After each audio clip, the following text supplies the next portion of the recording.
pergola system is reinventing the way homeowners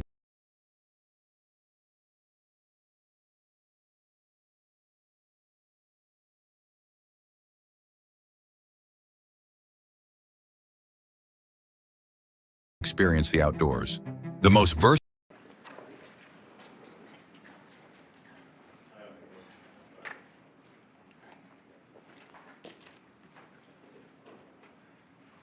Thank you very much for being here. We have largely an energy group today. We're looking to be very energy dominant, and we will be in a very short order. These are great professionals, but before we do that, we'll be signing an executive order having to do with COVID and schools. Lindsay? Yeah. So this first executive order, it prohibits federal funding for COVID-19 mandates, vaccine mandates in schools. Okay, and that will meaning they want to clear that up, Yep. the discrepancy. So any schools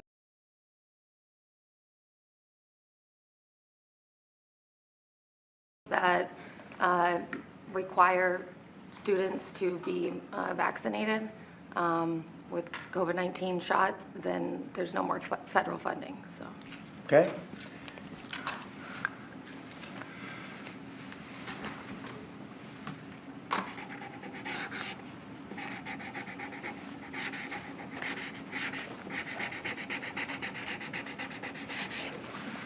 Okay, that solves that problem.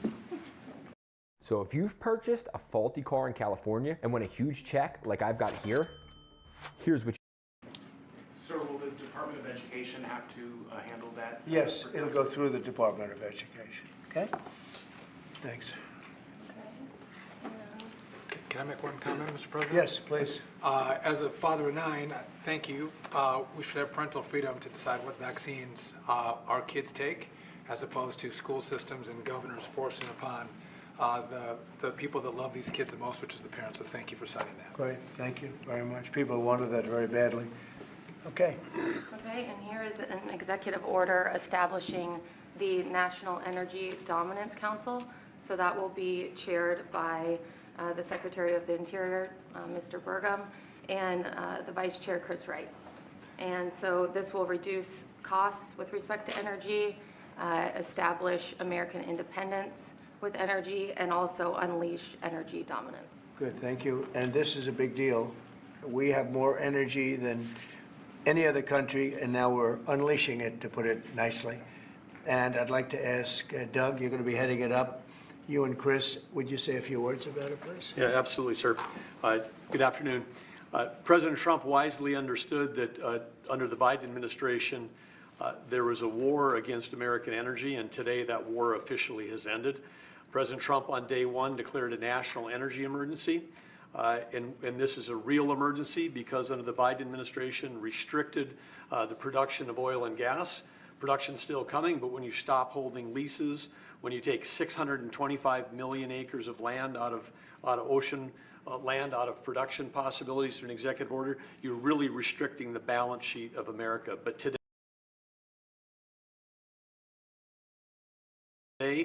as President Trump said, this is unleashed. The National Energy Dominance Council will be made up, all the folks that are standing beside me here, other cabinet leaders and many more, represent President Trump's wise decision that we need a whole-of-government approach to unwind. The Biden administration had a whole-of-government approach that had the war against U.S. energy. Now we need to turn that around 180 degrees and unleash that potential. We've got to unleash it from the Gulf of America all the way up to Alaska. We have amazing resources in this country, and we haven't been getting a return on them. Many of these are under public lands. The interior has 500 million acres of surface, 700 million acres of subsurface minerals, critical minerals, and offshore close to 2 billion acres. And that balance sheet is the biggest balance sheet in the world, and it's been completely underutilized. Everybody knows we have 36 trillion in debt as a country, but no one knows how many hundreds of trillions of dollars of assets we have. And President Trump is asking us to go get a return on that investment for the American people. And with that, we're going to have prosperity at home with lower prices, and we're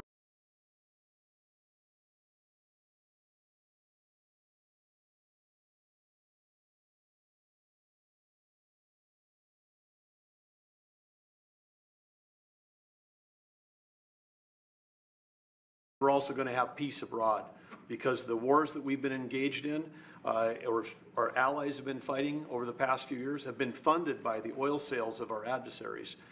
So we have an opportunity, and we also are in an AI arms race with China. The only way we win that is with more electricity. And we also have an energy emergency in terms of electricity.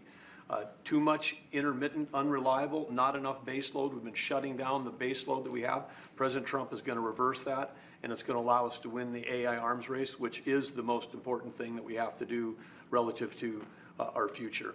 So with that, I want to say again, thank you to President Trump, and I want to thank my fellow members of the Energy Council here. I'm going to kick it over to the Vice Chair, Chris Wright, who's the Secretary of the Department of Energy. Thank you, Secretary Burgum. Today is truly a great day for our country today. And Secretary Burgum laid out so many of the problems the last 4 years. If you put barriers in front of energy, you make it more expensive, you make it less reliable, you make it harder to do business here, and harder for our consumers to pay their bills.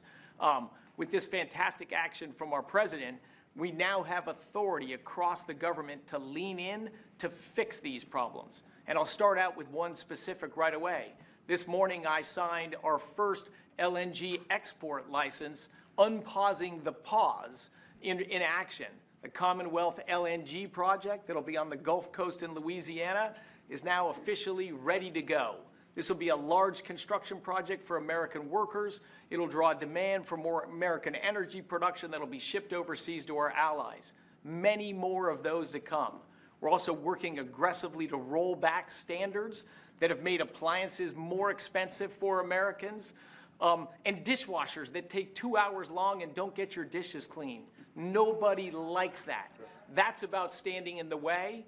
And with this President Trump and our new National Energy Dominance Council, there's so many things we can do to make American lives better, bring down costs, and grow opportunities.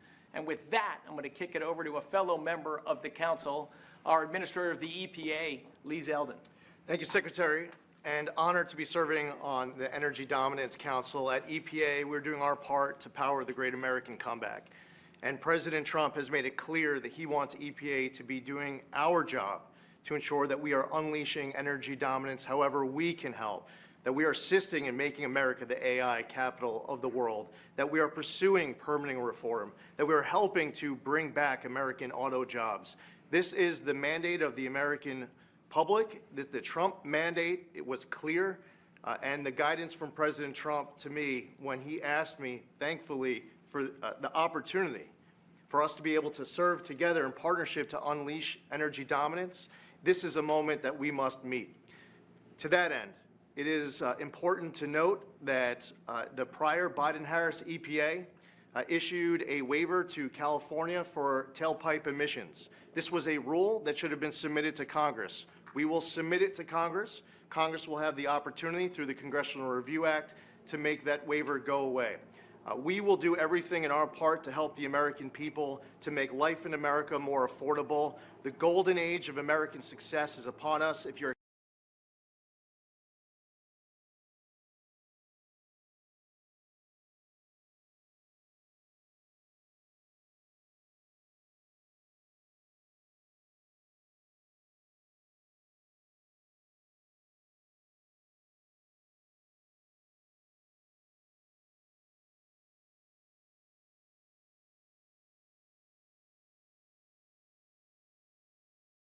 excited about the last 3 weeks, that was just a taste of the main event, the entree to come, the next 4 years being the greatest term in the history of the American presidency.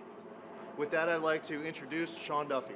Thank you. So, first of all, thank you for the work on dishwashers. We use more water to wash our dishes before we put them in the dishwasher. That's right. We're not saving water, we're using more water, so thank you for that.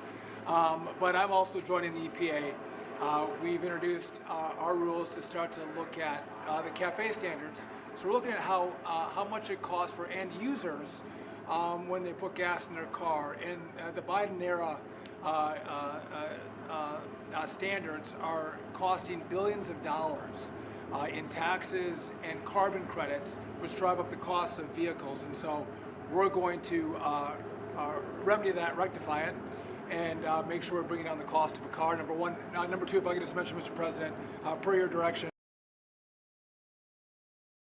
we are going to move forward with a permitting process for the Texas Gulf Link deep water port, making sure we can move energy in and out of the country. So that was held up for 5 years.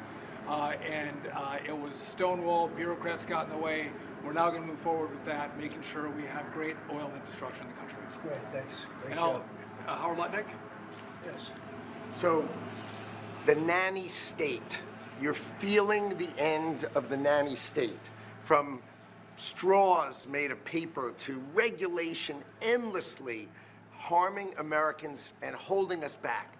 It slows down our production and manufacturing, which we were talking about with the Prime Minister of India yesterday. You're hearing that about energy dominance. It's going to go away. We're going to care about Americans. The Trump administration and this president cares about Americans, and you're going to feel it change. You're going to feel the price of energy coming down. You're going to feel prices coming down. You're going to feel an explosion. The golden age of manufacturing of America has always been there. It's just been stifled by regulation, and that time is over. Thank you very much. Tax Act is designed to help you get your taxes done. Let's get them over with. Are you looking for a new fence or gate for your home or property? Then now is the time to get a full quote for your new. Mr. President, I just want to say that you've built such an incredible team, and Secretary and Chairman Burgum, that he's been working on this his whole life. And so what I expect you to see, sir, is action as early as next week that is going to shock people about how good it is for Americans. And so thank you for your leadership, sir. Thank you very much, Kevin. And we are also working on a project that has been under wraps for 20 years. Everybody wanted it. It's been held up by New York. It's a pipeline that will bring down the energy prices in New York and in all of New England by 50, 60, 70%. It should have been done years ago.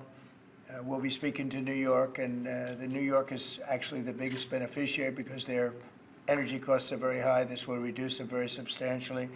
But all of the governors want this to happen, and I think it's going to happen. It's now going to happen. It's something that's would rather not have to go eminent domain. We'll do that if we have to in New York, but hopefully we won't have to do that. This again will bring down energy prices in New England by numbers that nobody can even believe, probably 50, 60%, maybe even more than that. A lot of them don't even pay energy because they have no energy. They use logs. They go out and they cut down a tree. It's really a terrible situation. So we're going to get this done, and we can have it done once we start construction. We're looking at anywhere from 9 to 12 months, if you can believe it. It's going to go very rapidly. The other thing I'd like Doug to mention, the 635 million acres that Biden so viciously took out of our net worth. If you look at it from the standpoint of a company, you talk about net worth. They've destroyed our net worth. We're putting it back. It will be back as of this afternoon. And Doug, could you mention that? All of the millions and millions of acres that he just handed back to Yes, nobody. The executive order by President Biden that wiped out these trillions from our balance sheet. President Trump signed an executive order instructing me as the Secretary of Interior to unban that ban, and that's been accomplished. And so those are back on the U.S. balance sheet. Okay. Sorry, which one is that? The 625 million acres of offshore that was banned from further lease sales.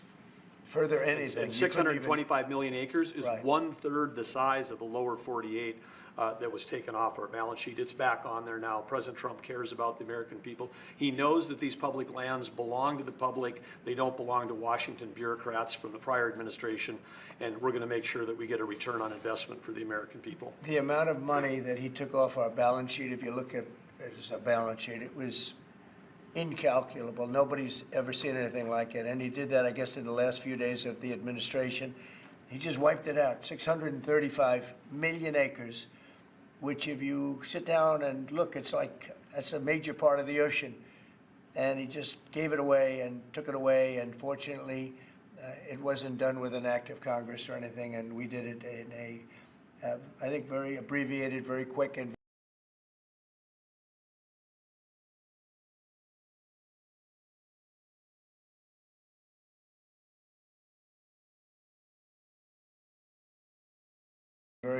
legal procedure, and it's now back on our balance sheet. It's back as part of our country. What they did was so horrible. It was just a terrible thing to do, an unbelievable thing to do. Also, they mentioned dishwashers and sinks and showers and the whole thing. We're going to get rid of those restrictions. You have many places where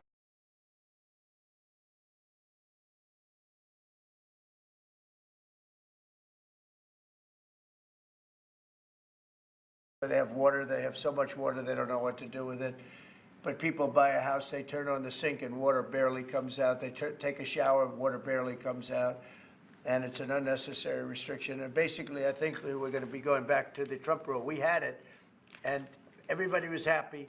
And then these people came in and they restricted it again. So we're going back, and we'll get it approved by Congress. In addition, we'll get it approved by Congress. So for 4 years, it's good, but we're going to get it permanently taken care of. And again, very environmentally friendly. But we want to be able to, when somebody turns on a sink to wash their hands or presses the button for a dishwasher, and there's barely enough water to, I mean, there's no water. And you know what they do? They press the button 10 times. They run it 10 times. So it ends up costing a lot more. So I know you're working on that. And where are we on that?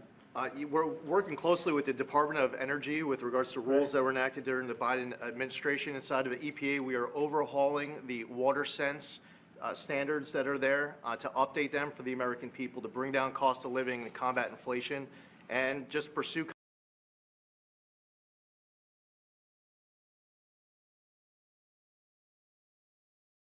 common sense. Good. Well, we have more oil and gas than anybody else in the world. We're opening up ANWR again. As you know, we got something Ronald Reagan couldn't do it. No president was able to do it. I got it. And the first week in office, the Biden administration terminated that. ANWR is the biggest site, probably bigger than Saudi Arabia. We don't know yet, but it's of that size or bigger. And we hit gold, and I call it liquid gold, but we hit gold, and for whatever reason, they terminated it, and we were just ready to start utilizing it. This could take care of all of Asia, energy-wise, very close to Japan. In fact, Japan wants to go and be our partner in doing the pipeline going right into the ships. So they expressed tremendous interest. So did Prime Minister Modi of India. And just in closing, both Prime Minister Modi and the Prime Minister of Japan, both very good people, they said we couldn't make a deal. We couldn't get any energy. I mean, you wonder what was going on with our country. They couldn't make a deal to get any energy from the Biden administration. They just couldn't do it. There was nobody to deal with. They didn't know how to go about it. And they're very happy that we're here. But we're going to really benefit our taxpayers, and we're going to benefit our country. So I want to thank everybody for coming. This is a very big bill. This is really going to be energy dominant. We're going to be energy dominant like nobody else. And this doesn't even discuss all of the electricity that we're going to be producing for all of the AI plants. You know, they need double the electricity at least that we have right now. So you take all of our electricity that we have all over the country just for AI to do it right and to win that war, which we're leading by a lot because of what we've done over the last few weeks. We're leading by actually a lot. But if you take all of it, we have to double our electricity needs just for the AI, and that doesn't include the other technologies. So it's a real honor to sign this bill. We're going to also work on CAFE standards. Lee, you're going to be doing that and make that whole situation, bring that back into reality, and I think very quickly, having to do with cars. Thank you very much.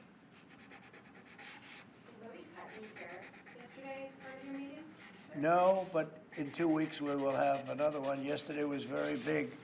Reciprocal tariffs was very big, and I explained to the Prime Minister of India, Prime Minister Modi, very good man, his tariffs are very, very high. India's tariffs are among the highest. And I said, well, now, you know, we were very low. We were the lowest. They're just about the highest. There are others as high, but not much higher. And I said, no, from now on, what we do is what you charge us, we charge you. It's very simple. So whatever you're charging us, you can go as high as you want. Whatever you charge us, we charge you. Did he make any pledges? And I wouldn't say they were thrilled to hear that, but that's the way it is. Tariff, I told you, is a beautiful word. Fourth most beautiful. Did he make any pledges about BRICS nations not undermining the dollar? You had threatened to Yeah, 100% tariffs. BRICS, the BRICS nations, I think that's breaking up very rapidly. We said that if they're going to go and do anything to undermine the dollar, that includes China. I don't even know that they're a member of BRICS, but they had a few nations get together to try and play cute. And I said, we're going to put 100% tariff on every one of those nations. And at the mere thought of saying that, I think that's all broken up. That idea has no longer sailed. Now, that would be a terrible thing for our country. It would be bad for the world. They wanted to undermine the dollar. 6 nations got together. They want to undermine the dollar. That didn't work out too well. Not going to happen. And we're getting along with a lot of nations now, frankly. There's a lot of respect for the United States. We have regained the respect that we should have, but we've also done things to deserve it. I mean, we've freed up our country, and you're going to see this is basically energy dominance, and it's going to be environmentally clean, environmentally wonderful, and taxes will be. Hey, did you know you might get a big cash payout if you were in a car accident in the last year? Yep, even if you weren't driving. Just click the link around this video to see how much you can get. You answer 4 simple questions and it only takes 30 seconds. If you missed work or got hurt by a driver in the last year, you might be owed money without even knowing it. Very reasonable based on this. We're going to make more money than anybody's ever made with energy. We have more energy than anybody else, and it's clean energy.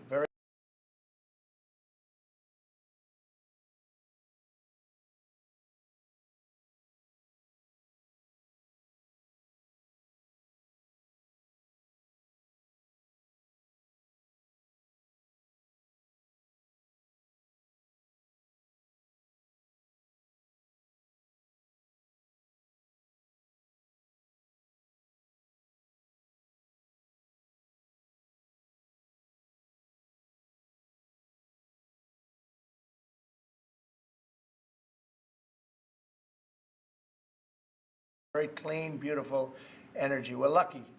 We have it. I call it liquid gold under our feet, and we're going to utilize it. So this is a very big bill, and I have a very talented group of people behind me. This gentleman was the #1 man in all of the oil industry. They said there's nobody like him, Chris Wright. And you know Doug actually made a tremendous fortune in technology. And he said, I'm going to run for the governorship of, he loves his state, of North Dakota. And he did, and he made it so energy powerful that I think you're more proficient at energy than technology, but what do I know? And this guy, everybody knows him, Sean. He's been, he's done a fast study on transportation, and he knows, he's learned a lot over the last few months. He's learned a lot. He's really been great. And Howard has built one of the great companies, Cantor Fitzgerald. It was wiped out, completely wiped out, other than a few people left in Europe. And he rebuilt the company into a bigger, better company. Cantor Fitzgerald is one of the most, absolutely one of the top companies on Wall Street, stocks, bonds, trading. And he took that, I mean, he literally watched the plane go into the building, go into the World Trade Center. Amazing story. That alone is an amazing story. He was delayed because his wife insisted that he finally, after years, take his child to school. So he took his child to school that one day, because normally he would have been in the building at 6 o'clock in the morning. That's that business, right? So you owe your wife a lot and your child a lot, right?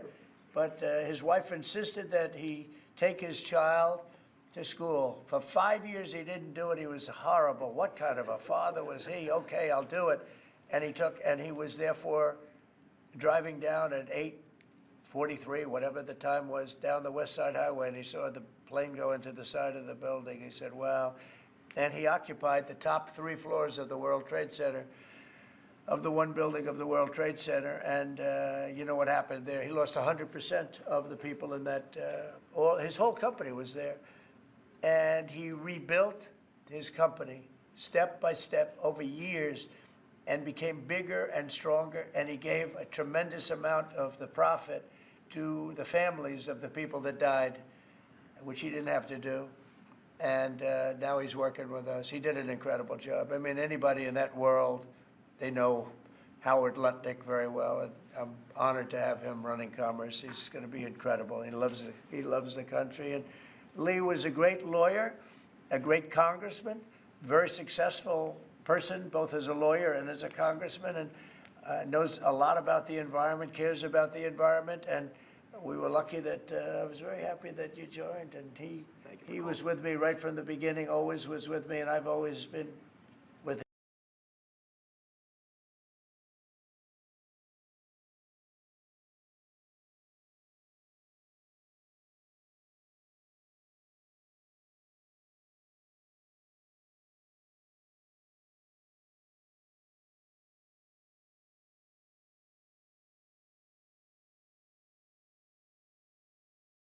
him. And Kevin Hassett, we know everybody knows Kevin, and he's fantastic. And you and Lindsay, you and your team are incredible. The job you've done, we really appreciate. Thank Will, and the job you guys are doing is really fantastic. We're knocking this out.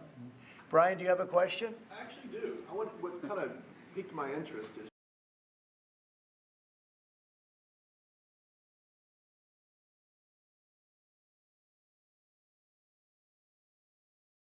growing up on the Texas Gulf Coast, natural gas, the LNG that you mentioned. Yeah. What's the potential for like new jobs or growth in that area? I mean, that part of the country, Southwest Louisiana, Southeast Texas, they depend on that.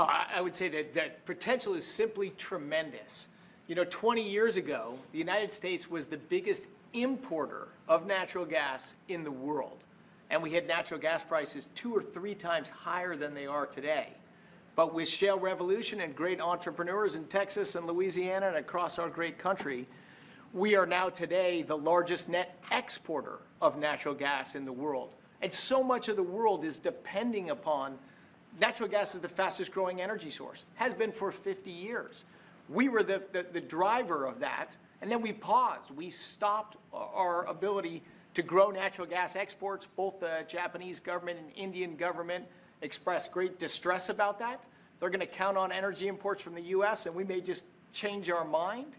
So I think they're thrilled to see the actions of this president say America's open for business. Yes, we have the energy, we have the people, we have huge job opportunities and investment opportunities, not just in the oil and gas industry, but all those surrounding communities that are lifted up by that more production here. And as we produce more production at scale, not only does it allow us to export, but it becomes more efficient, and it helps us drive down the cost for our domestic consumers as well. Yeah, I know they're really happy, so just let you Thank you. 'Cause I grew up in that area. Thank you, Brian. And I will say this, that this all started 8 years ago when I got elected. We were doing this, not to the extent that we're doing it now, but we were doing this, and we became #1 in oil and gas by far. And we were #3. Even #4, some would say. When I left, we were #1 by a lot. And then they pulled way back, and the prices started going through the roof. And then they went back to my plan, but by that time, the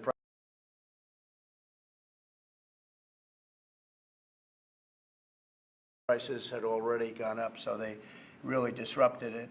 But now we're going to take it to a new level. It's going to be amazing. And we're also, it's very powerful, clean coal. We have more coal than anybody. This is good, beautiful, clean coal. And if you notice, China's opening up a coal plant a month.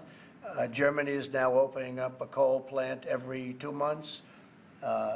Very powerful. It's probably the most powerful source of energy in terms of generation of electricity and other things. And we're going to utilize our good, clean, beautiful coal and oil and gas. We have more than anybody of everything. And we're going to take advantage of it. And I appreciate everybody being here. Mr. President, yeah, on the energy, please. can I ask you, sir, about what's happening in Munich? Senator Roger Wicker shepherded Defense Secretary Hegseth through his confirmation. He got him through that process. And then he had some tough words for him overseas. He said it was a rookie mistake for Secretary Hegseth to outline what would or would not happen as far as Ukraine's membership in NATO goes. And then I haven't heard that. I mean, Roger's a very good friend of mine, and Peter's obviously, he's been doing a great job. Did you know I haven't heard. Let me look at. You tell me something. I have not heard about. The question I had is, were you aware of what Secretary Hegseth was going to say in his speech at NATO? Generally speaking, yeah. Generally speaking, I was. So I'll speak to Roger. I'll speak to Pete. I'll find out Mr. President, the Energy Dominance Council, that's for all forms of energy? Does that include All wind and solar? forms of energy, yep. And the pipeline you mentioned, sir, is that Constitution Pipeline in New York? Yes. Can you, is that the I project? believe that's so, finished? right? Yeah, that's what it is. And, you know, they've been trying to get it for 20 years.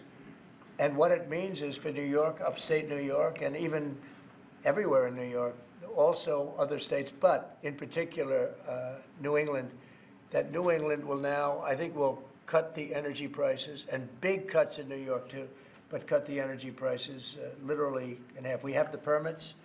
We have permits that just about everything we need a New York permit, and I would imagine they want to do because their energy prices will come down so far. And it's a lot of jobs for New York. It's a great thing for New York. Everybody wants it. We'll be meeting with the various governors, Governor of New York, and the other governors too.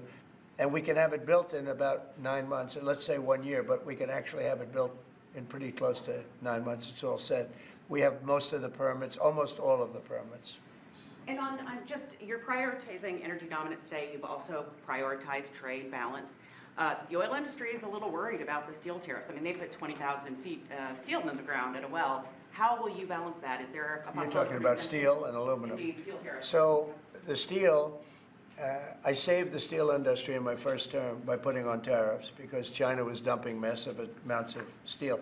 Others also, but mostly China. And I put very substantial, we took in $600 billion worth of tariffs from China. No other president's taken up, literally haven't gotten 10 cents from China, not 10 cents. And hundreds of billions of dollars came in from China. And they understood it, they understood what I did, but the dumping stopped. And had I not done that, you wouldn't have one steel mill, I think I can say, not one steel mill operating in this country. And we need steel. We need steel. I mean, there are some things you have to have, and steel is one of them for military, et cetera. So I think steel is going to be very strong. It's going to be very strong. I think it'll go back to being really powerful. We saved it. I mean, we were talking about U.S. Steel last week. U.S. Steel would have been closed, totally closed. We saved it. And now it's going to become, I think, very, very profitable. The tariffs are going to save a lot of industries. Mr. President, U.S. Steel, can I just follow up on U.S. Steel just go very ahead, quickly, finish sir? If the Japanese company that's interested in U.S. Steel wants to take a minority stake as opposed to full ownership, is A that minority fine? stake I wouldn't mind greatly, but what they're doing right now is they're going to be investors, and they're going to be investing in, I think, debt and various other things. But we didn't want to let U.S. Steel go to a foreign company. U.S. Steel was the greatest company in the world for a period of 15 years. It was, you know, it was the big deal 80 years ago or so. And psychologically, we can't even think about letting that happen. But what is going to happen, and we've already seen it, you see it in the stock price, with the tariffs, U.S. Steel is going to be a real powerhouse again. Mr. President, if I could just follow up on Jackie's question about Munich.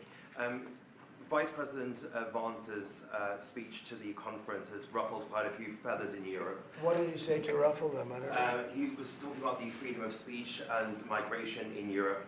Do you believe that European leaders have a fundamentally different view of the world than this administration's? Well, I heard his speech, and I tell you, you're talking about JD's speech, right? Yes, sir. I heard his speech, and he talked about freedom of speech, and I think it's true in Europe. It's losing, they're losing their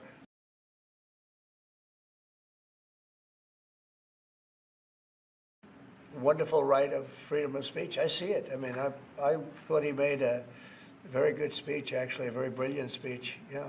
Europe has to be careful. And he talked about immigration. And Europe has a big immigration problem. Just take a look at what's happened with crime. Take a look at what's happening in various parts of Europe. I thought his speech was very well received, actually. I've heard very good remarks. And in regards to Ukraine as well, yesterday you mentioned that you thought Ukraine's NATO aspirations were one of the main reasons that the war broke out. Who do you blame for the war, Ukraine or Russia? Well, I think that there were a lot of people to blame. All I can say is very simply, if I were president, that war would never have happened. And you know what else wouldn't have happened? The Middle East wouldn't be all blown up, and October 7th wouldn't have happened either. Those two areas, you wouldn't have inflation, you wouldn't have October 7th, you wouldn't have Russia and Ukraine fighting. None of those things would have happened if I were president. So to follow up on the Mr. Middle President? East, earlier this week, Yeah, please. You mentioned auto tariffs the other day. Yeah. When do you plan to unroll those? Howard, I'd say over the next, sometime, maybe around April 2nd. I would have done them on April 1st.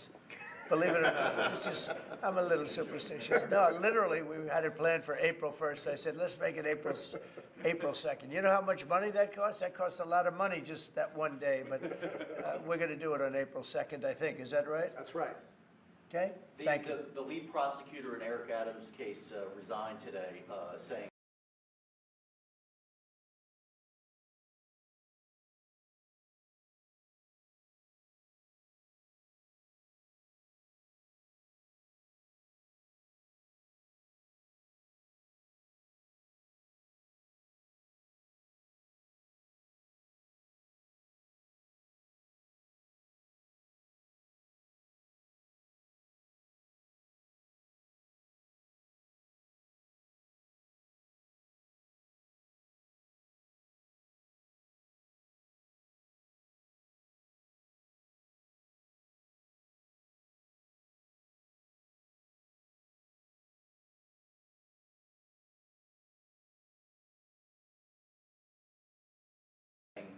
anyone who didn't press forward would be a coward. What's your reaction to that and to the overall implication that politics were at play here? Well, I don't know about it. I mean, obviously, I'm not involved in that. But I would say this, that if they had a problem, and these are mostly people from the previous administration, you understand, so they weren't going to be there anyway. They were going to all be gone or dismissed. If not, they know on Tuesday they're all being dismissed. You know, the whole country is being, because what you do is you come in and you put new people in. So when you say resign, they're going to be gone anyway. But I know nothing about the individual case. I know that they didn't feel it was much of a case. They also felt that it was unfair with the election. Look, I would know that better than anybody because I was weaponized more than any human being in the history probably of the world. And I won the election in a landslide, winning all 7 swing states, winning the popular vote and everything else. Because the people got it. It was weaponized, and I was weaponized literally weeks before the election. But I think there's also something to be said. I read that. There's something to be said for what they were doing. It looked to me to be very political. But why didn't they bring this up like 4 or 5 weeks ago, 6 weeks ago, or whenever it happened? You know, they just sat around and didn't complain. Then all of a sudden they complain, and they know they're all being dismissed anyway. So, you know. That's the way it is. That's called politics, I guess. Mr. President. Yeah, please. Earlier this week, you predicted that all hell would break loose if Hamas didn't hand over all of their hostages. What do you expect to happen tomorrow in terms of I don't know what's going to happen tomorrow at 12 o'clock. It was up to me. I'd take a very hard stance.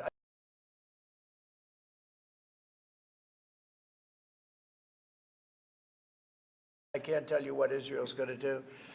But I watched the last people come out, and I looked at a before and an after picture. One guy was a big, strong, healthy guy. You could say he was a little bit overweight. He's not overweight anymore. He looks like he just came out of the Holocaust. It looks like a Holocaust picture. I've looked at him for a long time, and they've been treated very badly. A young lady came out last week. Her hand was blown off. I mean, literally, her hand was trying to stop a bullet that was headed for her face. She put up her hand. She goes like this and wiped out her fingers and a lot of her hand. Now, I would... Did you know that Amazon has a $50 million fund that they have to pay out every month? And here's how you can get a cut of it. I would take a different stance, but it depends. Look, it depends what Bibi's going to do. It depends what Israel's going to do, but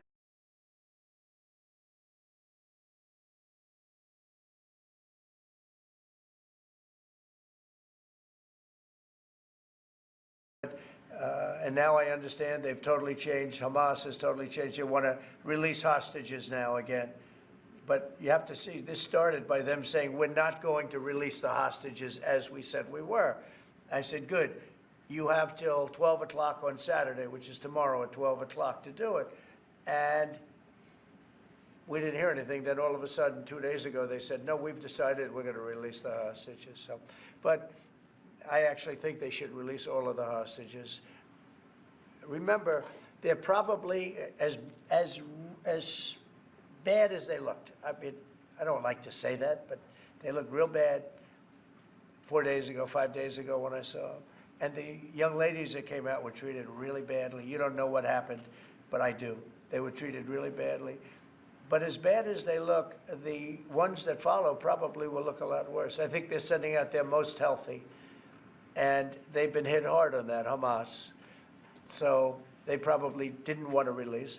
But they changed their mind. I said 12 o'clock tomorrow, and all of a sudden, 2 days ago, yesterday, they said they're going back to releasing. But this all started by them saying, we are not going to release any more hostages. And then yesterday, they said they are going to release the hostages. But I think they should release all of the hostages. About 75,000 workers took this deferred resignation. It's a little bit short of the 5 to 10%.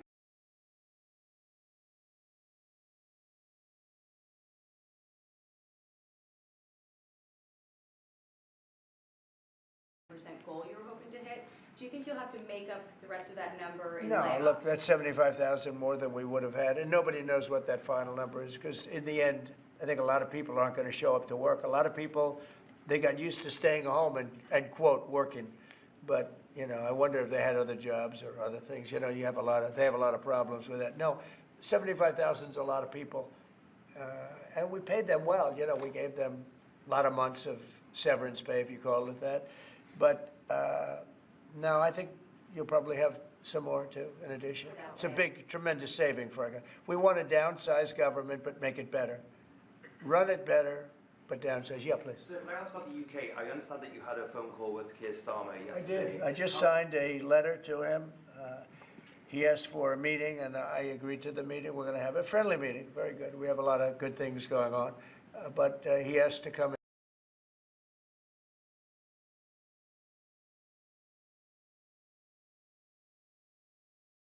and see me, and I just accepted his asking. Do you have a date for that, sir? And what do you hope to Very soon. I think he wants to come next week or the week after. And what do you hope to discuss? I don't know. It was his request, not mine. But, you know, I've met him twice already. We get along very well. He's a very nice guy. Thank you very much, everybody. Thank you. Thank you very much. Appreciate it. Thank you, Brian. Will there be carve-outs, sir? Thank you, press. Thank you, press. Thank you, press. Of the United States, Mr. J.D. Vance, who was here last year as senator, and we are very happy that he has come back to Munich, and we are very much looking forward to his speech. Please welcome Vice President J.D. Vance.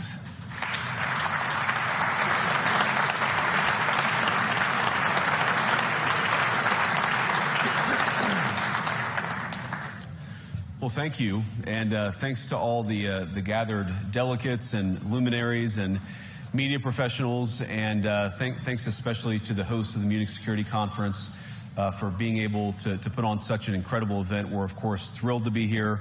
We're happy to be here. And, you know, one of the things that I wanted to talk about today is, of course, our shared values. And, you know, it's great to be back in Germany. As you heard earlier, I was here last year as United States Senator. I saw Foreign Secretary David Lammy and joked that both of us last year had different jobs than we have now. But now it's time for all of our countries, for all of us who have been fortunate enough to be given political power by our respective peoples, to use it wisely to improve their lives. And I want to say that, you know, I was fortunate in my time here to spend some time outside the walls of this conference over the last 24 hours. And I've been so impressed by the hospitality of the people, even as, of course, as they're reeling from yesterday's horrendous attack. And the first time I was ever in Munich was with my wife, actually, who's here with me today, on a personal trip. And I've always loved the city of Munich, and I've always loved its people.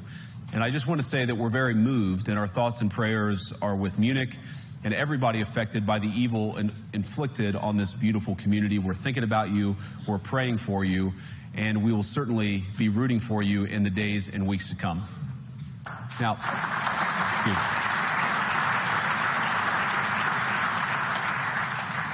I hope that's not the last bit of applause that I get, but we gather at this conference, of course, to discuss security. And normally, we mean threats to our external security. I see many great military leaders gathered here today. But while the Trump administration is very concerned with European security, and believes that we can come to a reasonable settlement between Russia and Ukraine. And we also believe that it's important in the coming years for Europe to step up in a big way to provide for its own defense. The threat that I worry the most about vis-a-vis Europe is not Russia, it's not China, it's not any other external actor. And what I worry about is the threat from within, the retreat of Europe from some of its most fundamental values, values shared with the United States of America. Now, I was struck that a former European commissioner went on television recently and sounded delighted that the Romanian government had just annulled an entire election. He warned that if things don't go to plan, the very same thing could happen in Germany, too. Now, these cavalier statements are shocking to American ears. For years, we've been told that everything we fund and support is in the name of our shared democratic values. Everything from our Ukraine policy to digital censorship is billed as a defense of democracy. But when we see European courts canceling elections and senior officials threatening to cancel others, we ought to ask whether we're holding ourselves to an appropriately high standard.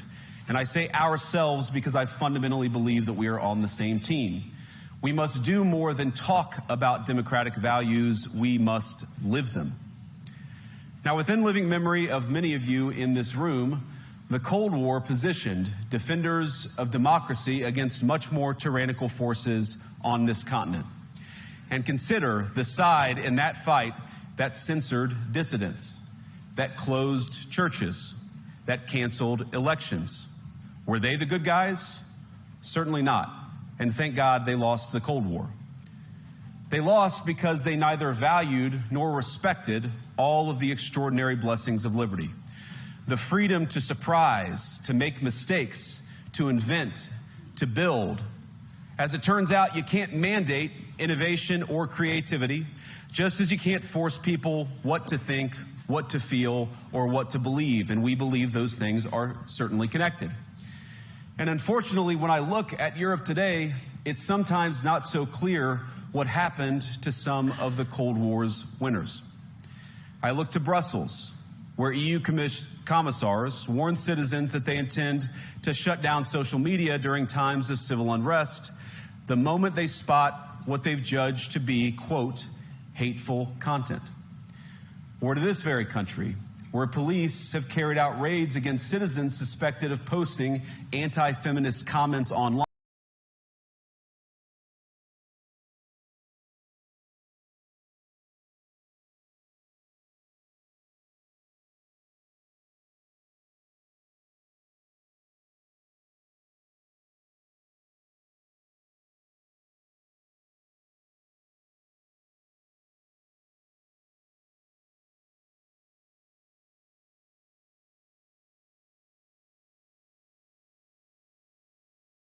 Line as part of, quote, combating misogyny on the internet, a day of action.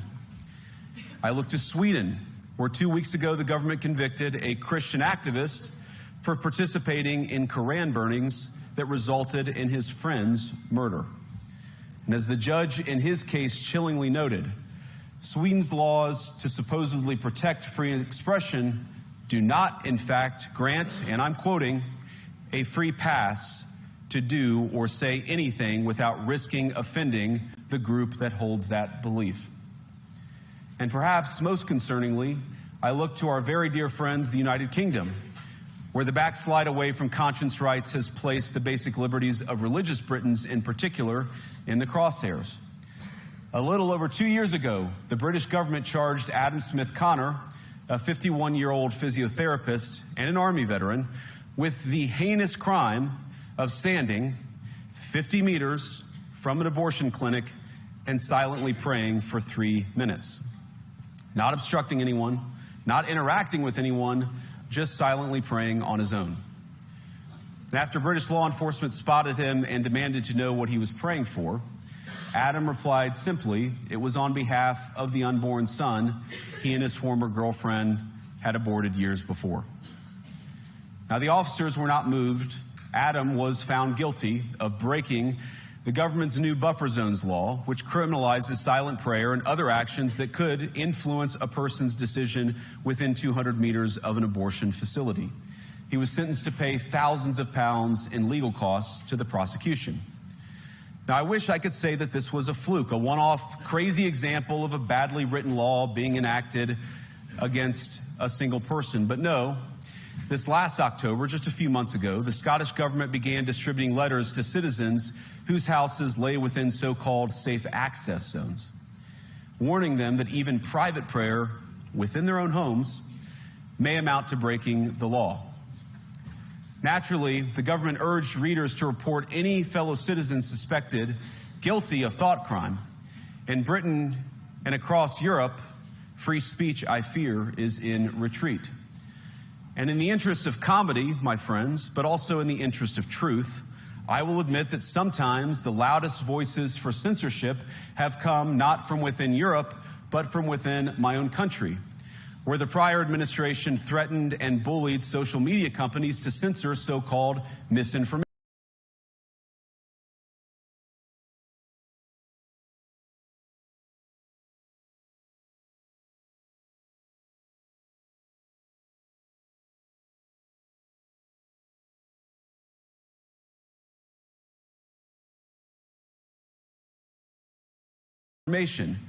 Misinformation like, for example, the idea that coronavirus had likely leaked from a laboratory in China.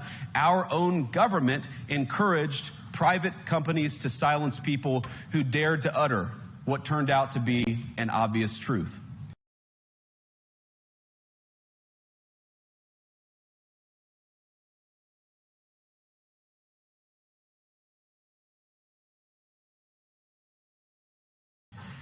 So I come here today not just with an observation, but with an offer. And just as the Biden administration seemed desperate to silence people for speaking their minds, so the Trump administration will do precisely the opposite, and I hope that we can work together on that.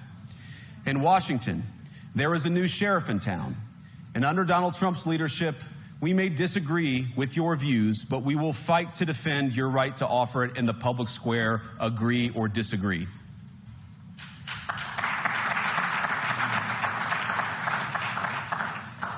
Now, we're at the point, of course, that the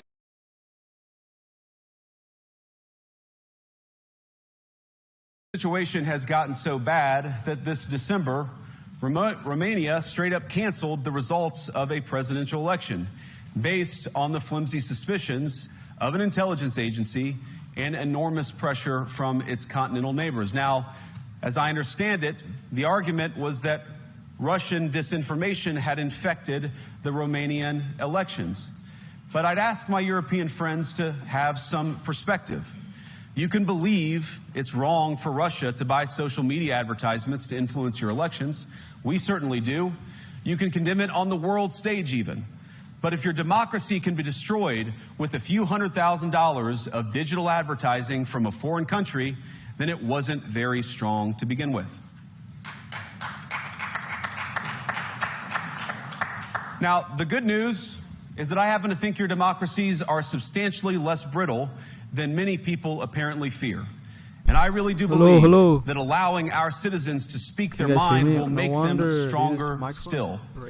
Which, of course, brings us back to Munich, where the organizers of this very conference have banned lawmakers representing populist parties on both the left and the right from participating in these conversations. Yeah, I went on vacation a couple days ago, and I had this microphone in my bag, and I dropped my bag, so I think it broke a little bit. Now again, we don't have to agree with everything or anything that people say, but when when political leaders represent an important constituency, it is incumbent upon us to at least participate in dialogue with them. Now, to many of us on the other side of the Atlantic, it looks more and more like old entrenched interests hiding behind ugly Soviet-era words like misinformation and disinformation, who simply don't like the idea that somebody with an alternative viewpoint might express a different opinion or, God forbid... Bro, I felt this so much in person here because I live in Los Angeles, and everybody is like liberal here, right? So it's fucking crazy. Like if you give an opinion that's opposite of what they think, they'll like that's literally like enough to start a war with you. It's insane. Vote a different way, or even worse, win an election. Now, this is a security conference, and I'm sure you all came here prepared to talk about how exactly you intend to increase defense spending over the next few years in line with some new target. And that's great, because as President Trump has made abundantly clear, he believes that our European friends must play a bigger role in the future of this continent.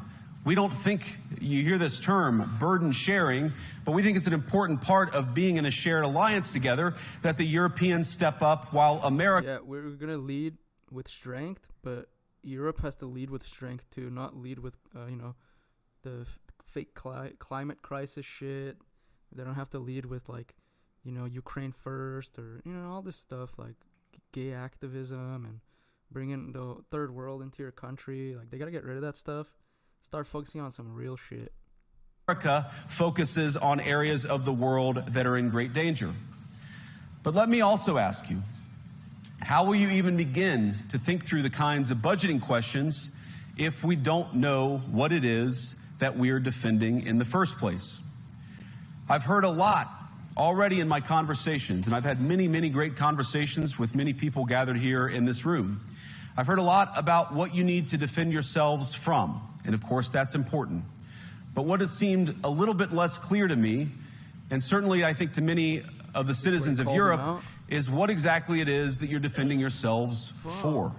What is the positive vision that animates this shared security compact that we all believe is so important?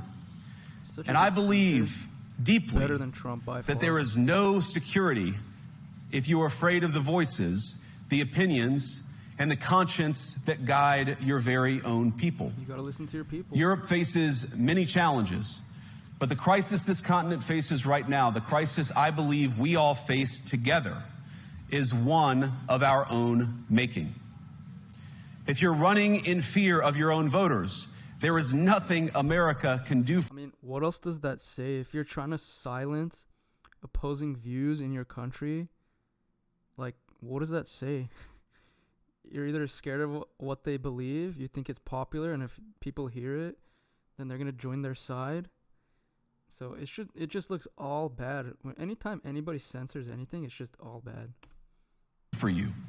Nor, for that matter, is there anything that you can do for the American people who elected me and elected President Trump. You need democratic mandates to accomplish anything of value in the coming years. Have we learned nothing that thin mandates produce unstable results?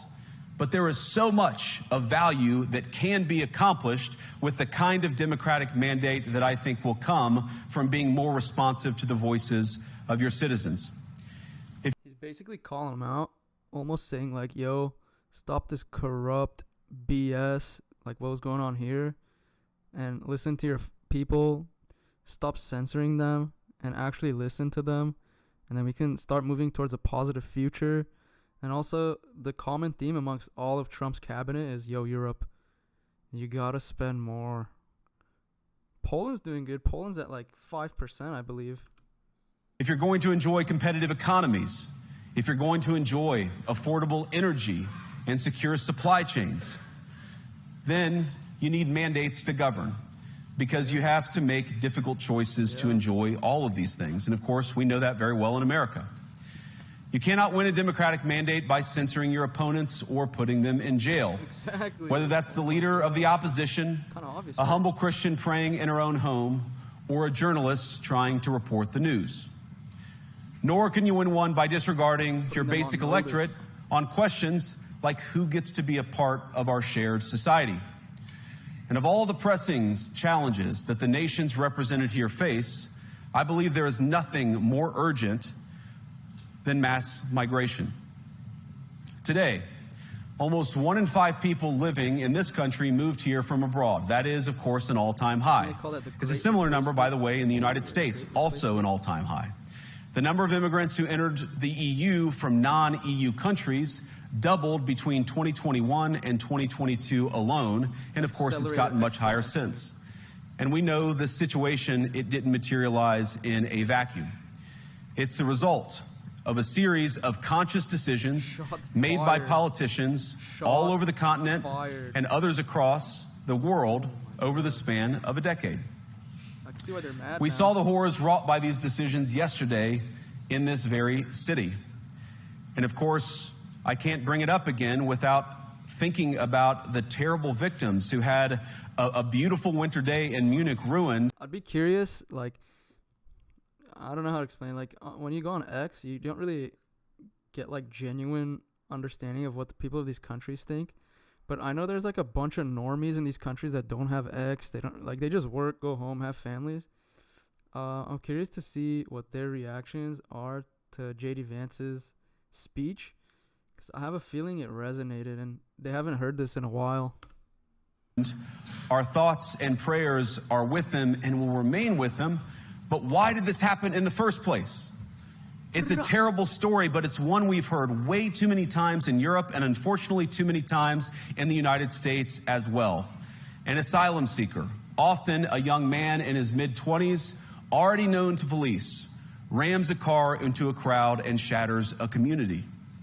How many times must we suffer these appalling setbacks before we change course and take our shared civilization in a new direction?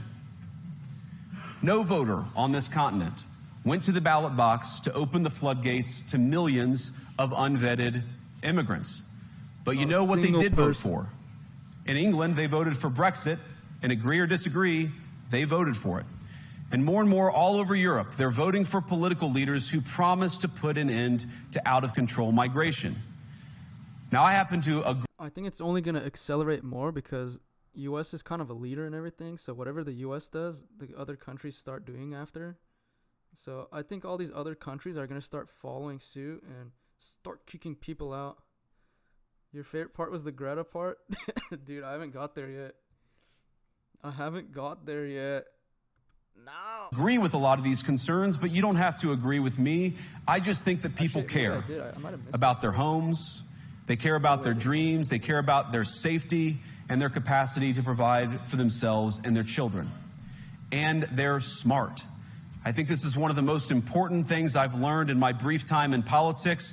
Contrary to what you might hear a couple mountains over in Davos, the citizens of all of our nations don't generally think of themselves as educated animals or as interchangeable cogs of a global economy. Dude, we're really not. Like, Americans are different from Germans. Germans are different from, like, French. French are different from Mexicans. Mexicans are different from, like, South Africans. Like, why do they all want to make us the same? Can't we just celebrate the differences, you know? It's strange. Economy. And it's hardly surprising that they don't want to be shuffled about or relentlessly ignored by their leaders. And it is the business of democracy to adjudicate these big questions at the ballot box. I believe that dismissing people, dismissing their concerns, or worse yet, shutting down media, shutting down elections, or shutting people out of the political process protects These people nothing. are like, that guy's sleeping. In fact, it is the most surefire way to destroy democracy. And speaking up and expressing opinions isn't election interference. Absolutely not. Even when people express views outside your own country, and even when those people are very influential. And trust me, I say this with all humor, if American democracy can survive 10 years of Greta Thunberg scolding, you guys can survive a few months of Elon Musk. Let's go. But what German democracy, what no democracy, American, German, or European will survive is telling millions of voters that their thoughts and concerns, their aspirations, their pleas for relief. Hey, I'm Greta Thunberg, and I get arrested sometimes for doing nothing, but it's only for propaganda. Are invalid or unworthy of even being considered. Greta Thunberg. Democracy rests on the sacred principle that the voice of the people matters. There's no room for firewalls. You either uphold the principle or you don't. Europeans, the people, have a voice. They do? European leaders have a choice. And my strong belief is that we do not need to be afraid of the future. crazy. You can embrace what your people tell you, even when it's surprising, It's gonna make them so even when you emotional don't just agree. hearing what their people say. And if you do so, you can face the future with certainty and with confidence, knowing that the nation stands behind each of you. And that, to me, is the great magic of democracy. It's not in these stone buildings or beautiful hotels. It's not even in the great institutions that we have built together as a shared society. To believe in democracy is to understand that each of our citizens has wisdom and has a voice. And if we refuse to listen to that voice, even our most successful fights will secure very little. As Pope John Paul II, in my view, one of the most extraordinary champions of democracy on this continent or any other, once said, "Do not be afraid." Bearded brotherhood. We shouldn't be afraid of our people, even when they express views that disagree with their leadership. Thank you all. Good luck to all of you. God bless you. That was amazing. I need more of this. Can we get more Trump cabinets to go grill Europe? That would be amazing. All right, well, that's it. I'm going to go watch Sonic the Hedgehog 2 with the little fams, you know. But I'll be back later. I'm going to watch there's like politicians freaking out because Elon Musk and Doge are axing through every government body. So there's like literally a 2-hour video. And I'm going to come back later. I'm going to enjoy that fully. But while I'm watching the movie, I'm going to look at other things because there's been like a bunch of people freaking out. And freakouts are amazing to watch. So entertaining. So yeah, we'll do that. Thanks for watching. Drop a like, subscribe, all the good stuff.